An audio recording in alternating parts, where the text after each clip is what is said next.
Bismillahirrahmanirrahim. Al-ghadabu minasyaitan niku.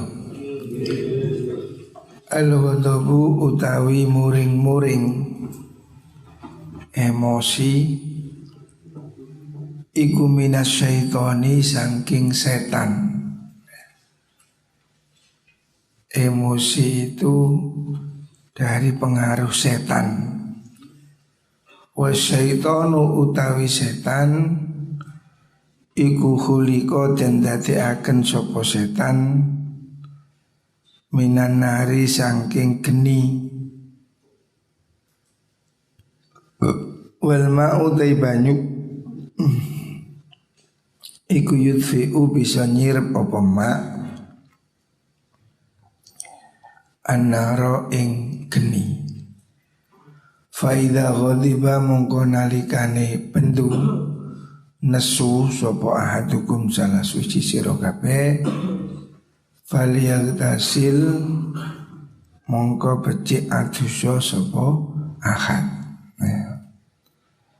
Jadi Rasulullah sallallahu alaihi wasallam mengajarkan orang supaya tidak mudah marah. Supaya tidak mudah marah,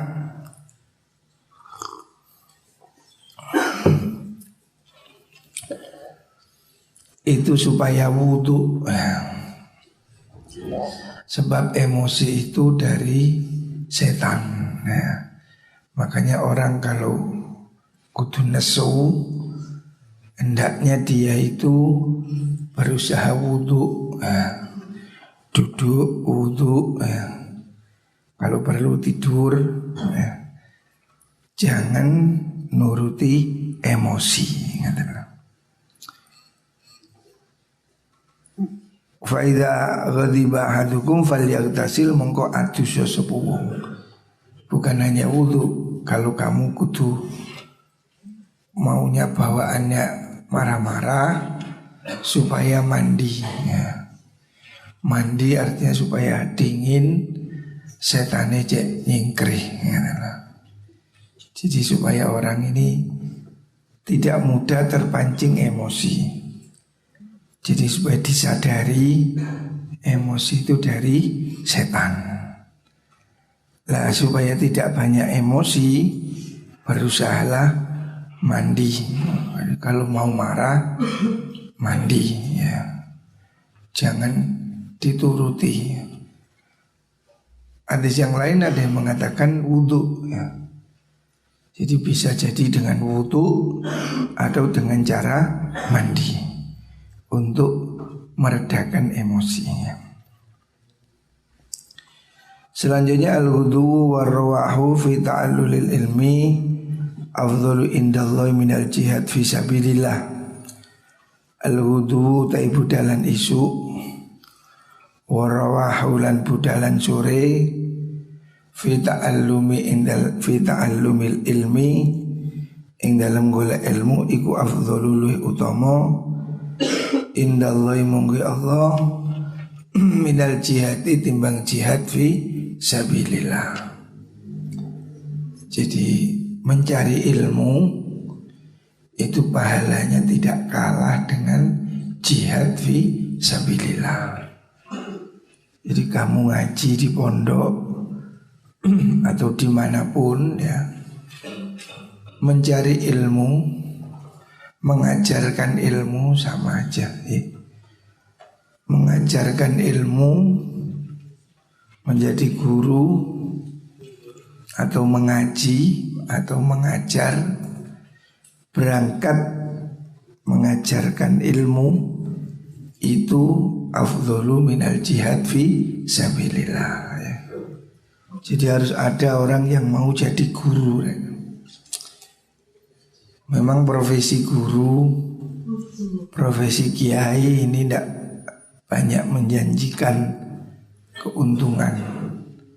Kendi ngaji murah, tetapi jangan dilihat gajinya. Kamu kalau bisa ada kesempatan mengajar, mengajarlah. Jangan pilih-pilih karena gaji. Sebab mengajar ini tugas kenabian. Nabi itu diutus sebagai guru. Orang-orang yang menjadi guru, para ustadz, para da'i, itu meneruskan tugasnya Kanjeng Nabi. Makanya dia itu pahalanya afdol dibanding jihad fi sabilillah. Al-gharibu utawi wong kang ngomboro, orang yang bepergian.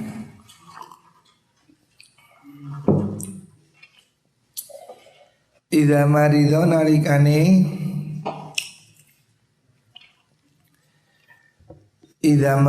nalikane loro sapa gharib, fanadhara mongko ningali sapa gharib an yaminihi saking arah tengene gharib, wa an shimalihi lan saking kiwane gharib, wa min amamihi lan saking ngarepe gharib, wa min khalfihi lan saking burine gharib. Falam yara mongko ora ningali sapa gharib ahadan ing wong ya'rifu kang kenal sapa man sapa ahad ing gharib. Yaghfiru mongko ngapura sapa Allah lahu maring gharib ma ing perkara takut dama kang ustisi apa ma min dambihi saking dosane mengkono gharib. Orang sakit yang dalam bepergian, ya. Orang sakit dalam keadaan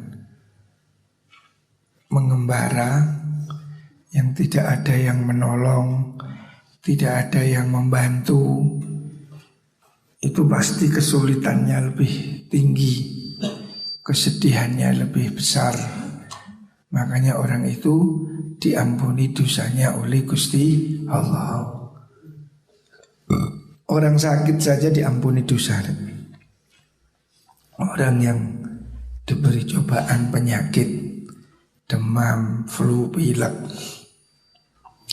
apalagi penyakit lain, itu semuanya bisa menghapuskan dosa kalau dia mau sabar. Al-ghillu utawi unek-unek olo, ghillu. Wal hasadu lan hasud. Unek-unek olo itu orang yang punya perasaan gak enak itu loh. Unek-unek olo. Ya sama dengan hasud. Mirip. Hasud itu kedengkian, kebencian kepada kenikmatan orang lain. Iku yakulani mangan opo lelilu wal hasad. Al hasanati ing kira-kira kebagusan, kama takulu koyo oleh ngobong opo annaru geni, al hatoba ing kayu garing. Orang yang punya hati hasud itu kebaikannya hilang, kebaikannya terbakar. Artinya dia berbuat baik itu pahalanya menjadi sia-sia kalau di hatinya masih ada sifat hasud. Makanya jangan ada sifat hasud. Hasud ini memakan kebaikan. Biasakan orang punya hati yang jembar, hati yang senang dengan kebaikan orang lain. Karena kalau orang ini punya sifat hasud, penuh kedengkian, gak senang lihat orang lain senang, gak senang melihat ada nikmat pada orang lain, gak senang temannya bahagia, gak senang tetangganya dapat rezeki, ya. Sifat iri dengki itu tidak ada gunanya. Tidak nambahi rezeki, tidak nambahi kaya, hanya akan membuat hilang amal kebaikan. Makanya kalau ada sifat rasa dengki harus segera dihilangkan. Kalau di hatimu ada rasa gak seneng ambek konco, iri, hilangkan ya. Jangan memelihara sifat dengki ya. Hidup kita ini bersihkan dari penyakit-penyakit hati supaya lebih tenang ya. Sebab hasud itu tidak membuahkan apa-apa. Kalau tuh kamu hasud ada temanmu dapat rezeki, kamu tidak akan tambah apa-apa ya. Hasud tidak bisa memindahkan rezeki orang lain. Rawahul Hasan. Selanjutnya apa nih? Al-ghina. Al-ghina utawi sugih yang disebut kekayaan. Al-ghina utawi sugih wa yogina iku al-yaksu ngerasa pedot mimma sangking perkara fi aidin nasi ing dalem piro-piro tangane menungso. Nabi memberi definisi kaya itu ukurannya bukan harta. Ukurannya kaya itu kalau orang sudah tidak ingin harta milik orang lain ya. Al-yaksu itu maksudnya tidak harap, tidak harap-harap, tidak angan-angan, tidak menginginkan harta yang dimiliki orang lain. Jadi itu namanya al-yaksu. Kamu dianggap kaya kalau kamu merasa cukup dengan apa yang kamu miliki. Kalau kamu dikirim 500 ya itulah rezekimu. Kalau kamu merasa cukup dengan apa yang kamu terima, berarti kamu sudah kaya. Wa tama'u tawi tama' wa iyyaka wa tiyusira wa tama'a ing sifat tama'. Hendaknya kamu menjauhi sifat tama'. Fa innahu sudani tama' iku al-fakru kemelaratan al-hadiru kang hadir. Toma itu harap-harap diberi oleh orang, mengharapkan apa yang dimiliki oleh orang ya. Toma mengharapkan selalu kepingin diberi ya.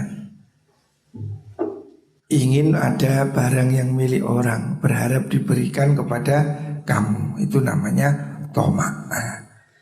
Jangan kamu punya sifat toma. Kalau kamu punya sifat toma, berarti kamu masih butuh pada orang lain. Toma itu mengharapkan pemberian orang lain. Kalau kamu masih punya sifat toma, berarti kamu belum kaya. Itu jelas kamu fakir ya, butuh pada miliknya orang lain. Rawahul Askari.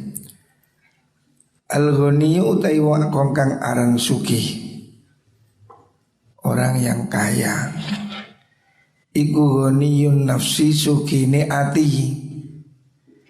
Nabi mengingatkan lagi, kaya itu bukan harta,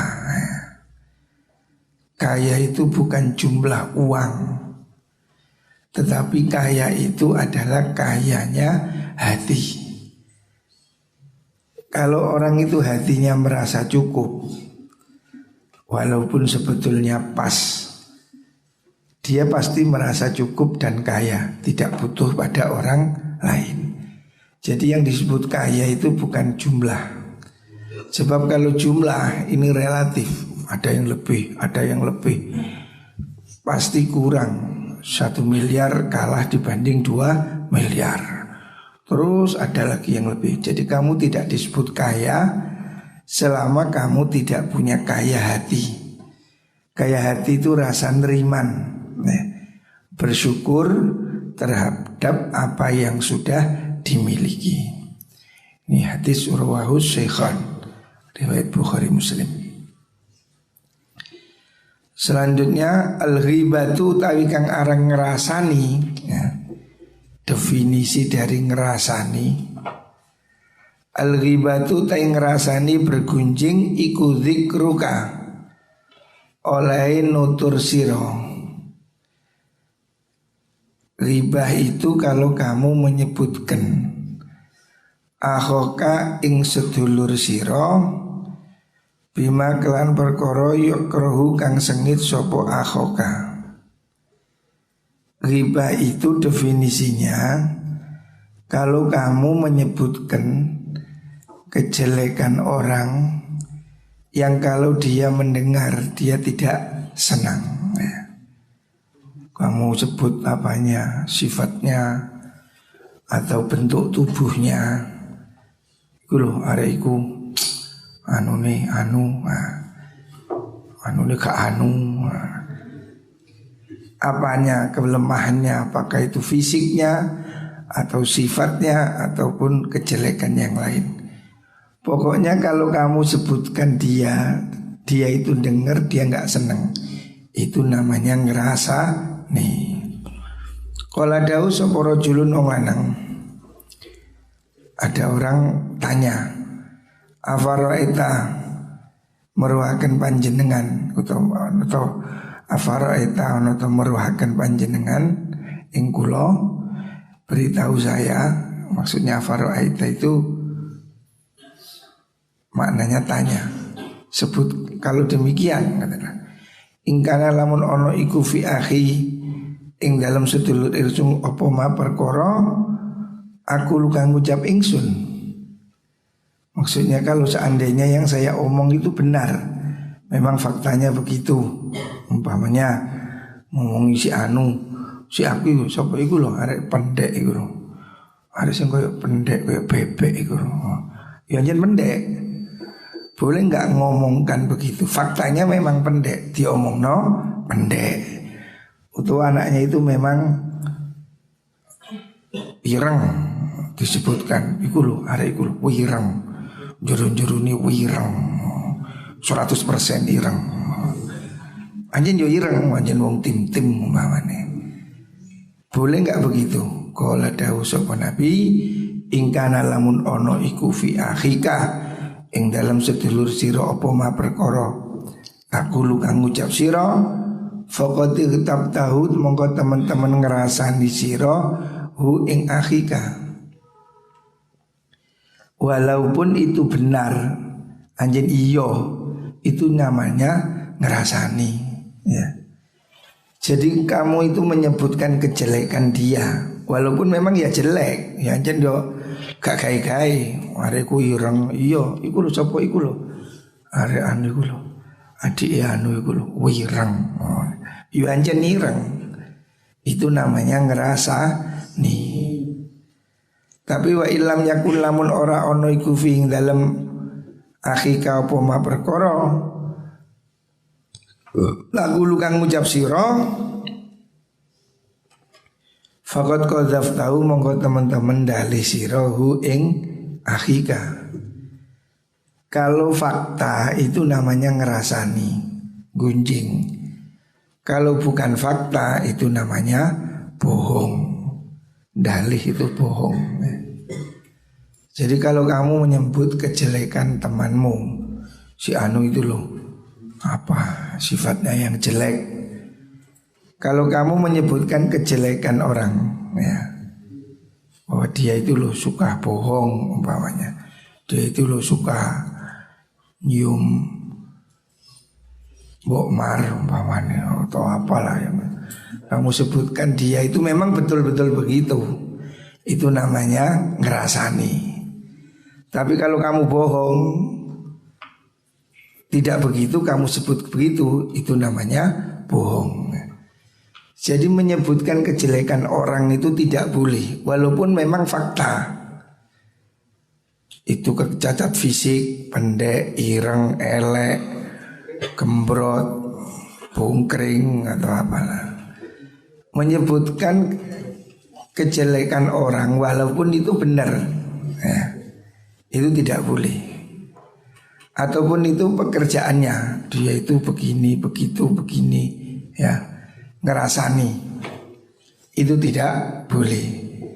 Boleh kalau memang tujuannya itu untuk mengingatkan tidak ditiru. Umpamanya itu loh, gembong teroris siapa umpamanya, namanya teroris Imam Samudra umpamanya, menyebut seseorang yang memang terang-terangan dia berbuat demikian, tujuannya supaya dihindari. Kalau itu boleh. Jadi tujuannya bukan untuk menjelek-jelekan. Memang orang itu terang-terangan tukang mabuk umpamanya, dia ini peminum. Ada orang belum tahu, kamu kasih tahu, jangan deket-deket si itu loh, dia itu peminum, pemabuk, penjudi umpamanya. Tujuannya untuk supaya tidak diikuti. Kalau begitu boleh.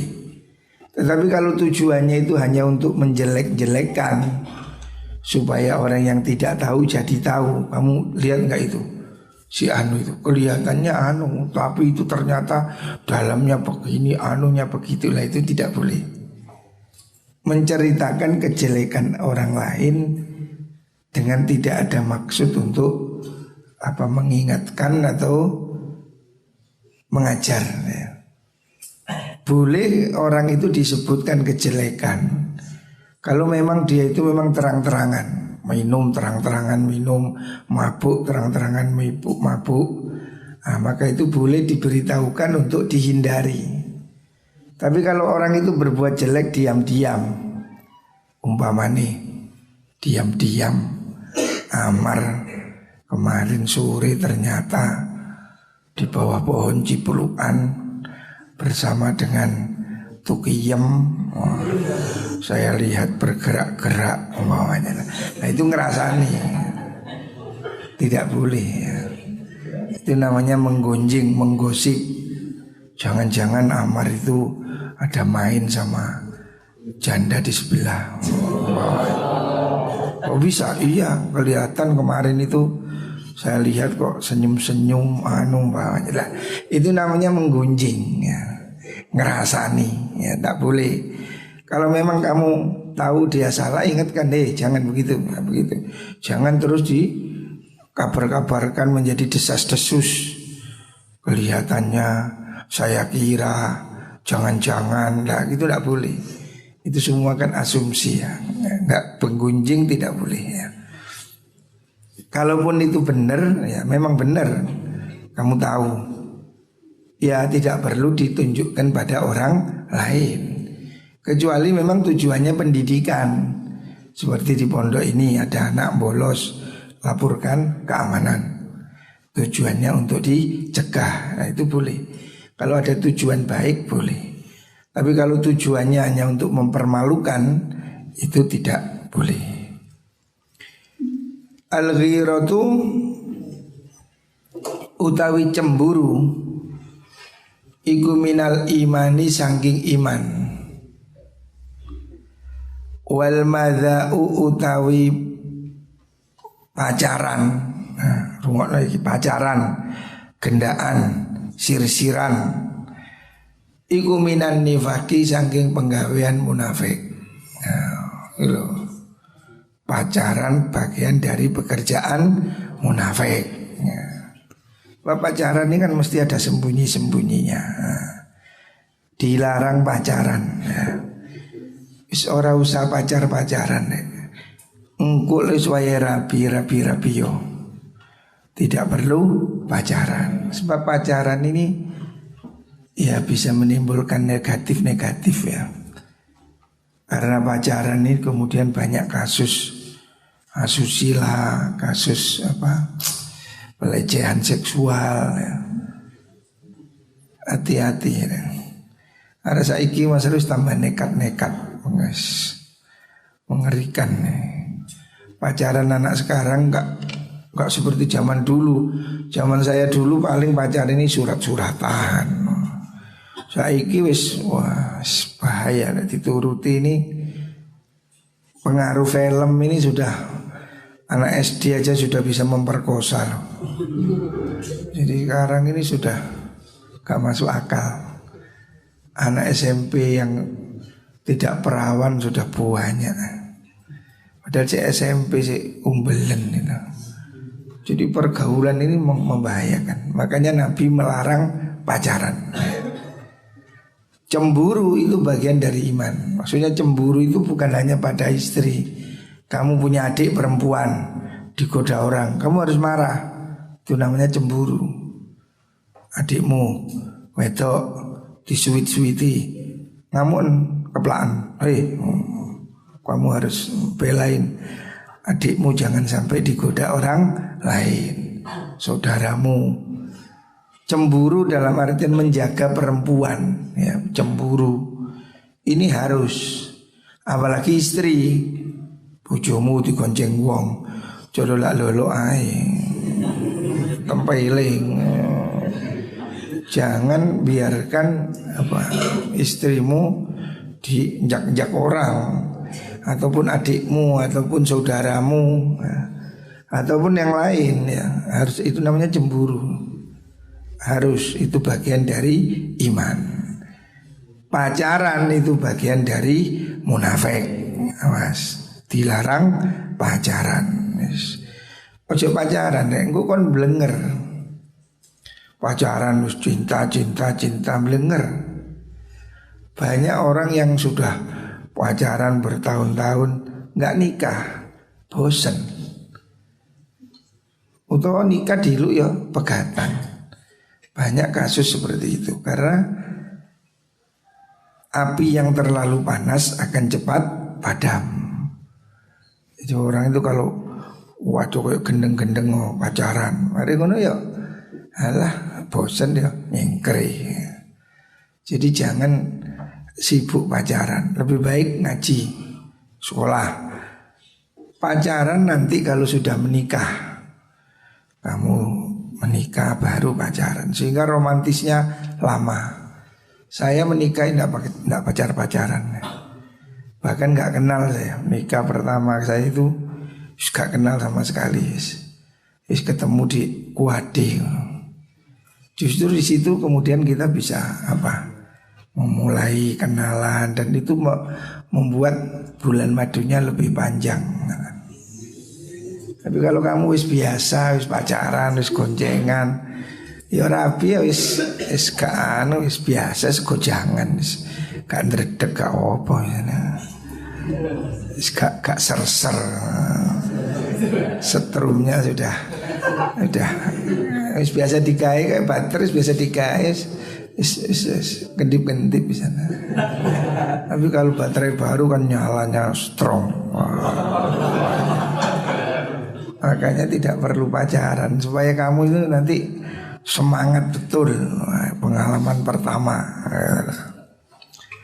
Al-ghuslu tai'atus yaumal jum'atin, dalam dina Jumat iku wajibun wajib ala kulli muhtalimin, ing atase saben-saben wong kang wis balik muhtalim. Mandi Jumat itu wajib menurut sebagian ulama. Tetapi ada dalil lain yang mengatakan tidak wajib. Tetapi sebaiknya hari Jumat itu memang mandi, ya. Kalaupun tidak wajib minimal sunnah. Wa iyastanna lan yen to gawe siwakan sapa wong. Gawe sunnah sapa wong. Gawe sunnah maksudnya ya sunnahnya Jumat itu loh.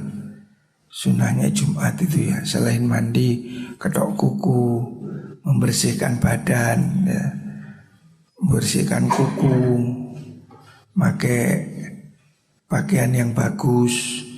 Jumatan itu harus dibuat hari yang istimewa, ya. Minimal pakai baju yang bener lah. Jangan Jumatan pakai kaos, miwon,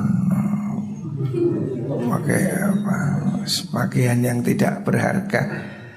Hendaknya minimal Jumatan itu kalau bisa ya bajunya putih, pakai kopiah, pakai wangi-wangi, mandi gitu loh. Jadi hari Jumat itu supaya istimewa. Wa ayya masalan yen tong gepok demek sapa wong tiban ing wangen-wangen in wajada lamun nemu sapa wong. Kalau ada minyak wangi ya sebaiknya pakai minyak wangi. Ya minyak wangi minimal Rexona lah. Disunahkan hari Jumat ini kita melakukan bersih. Hari Jumat supaya pakaiannya bersih, bajunya bersih, mandi, cukur, ketok kuku, jenggot, brengos, bulu ketek, pokoknya bersih-bersih. Usahakan hari Jumat itu tampil lebih bersih ya. Itu hukumnya sunnah. Termasuk memakai parfum. Parfum itu juga bagus ya. Orang pakai parfum itu pikirannya tambah cerdas ya. Jadi usahakan punya minyak wangi. Tidak harus mahal. Minyak wangi apa itu sini? Ya minyak wangi pokok itu serimpi ya. Minyak wangi apalah. Yang penting seger ya. Jadi orang ini harus berusaha bersih dan wangi. Kalau bisa setiap hari lebih bagus ya. Bendino iku adus. Terus ya pakai wangi-wangi. Ya tapi jangan berlebihan ya. Sedengan nih. Ojo jangan terlalu pesolek ya. Kalau wis sembarang ya. Ya yang penting rapi lah, tidak usah terlalu.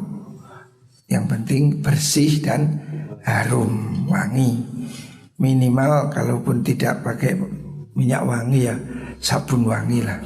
Sabun look, sabun apa kan. Lipoy. Yang penting jangan kita ini mengganggu orang dengan bau badan.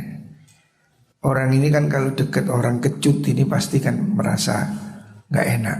Apa mana terus kewacut, terus keatus itu kan membuat orang ini munek-munek.